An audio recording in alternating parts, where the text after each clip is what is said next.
जी घटना केली आहे, कायद्याप्रमाणे राज्य चालतं, देश चालतो, त्या काही गोष्टी व्यवस्थेने दिलेल्या निर्णयाच्या संदर्भात तुम्हाला मला टिप्पणी करण्याचा काहीच अधिकार नाही.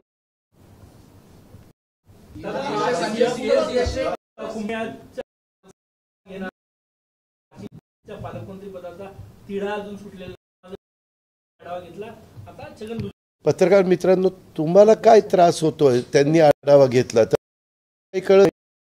आम्ही मध्ये आहोत, ते त्या जिल्ह्याचे आहेत. हा उपमुख्यमंत्री आणि वर्ध्याला येऊन का आढावा घेतो? अरे आमची जबाबदारी, आमचं काम आहे. ज्यावेळेस बाबा राजेश बाकाने इथं काही अडचण आहे का,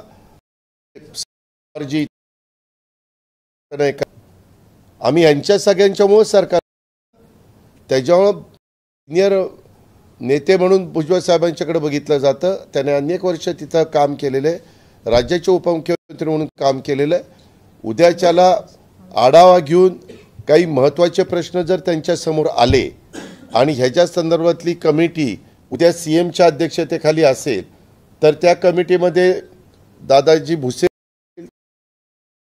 म्हणजे त्या भागातले आमदार म्हणून, म्हणजे कुंभमेळा ज्या ज्या भागात येतो त्या भागातले सगळे मंत्री त्या जे सदस्य असतील त्याच्यावर तिथं मुद्दा मांडायला सोपं जातं. किंवा मंगळवारी मध्ये देखील आम्ही पीक पाण्याचा आढावा घेतो, पाऊस आढावा घेतो, बाकीचे जे आढावा घेतात काही महत्वाचे मला वाटतं 27ला आहे. त्यामुळं ती कामं होण्याच्या दृष्टिकोनातलं बाबा कुठल्या कामाला प्राधान्य दिलं पाहिजे,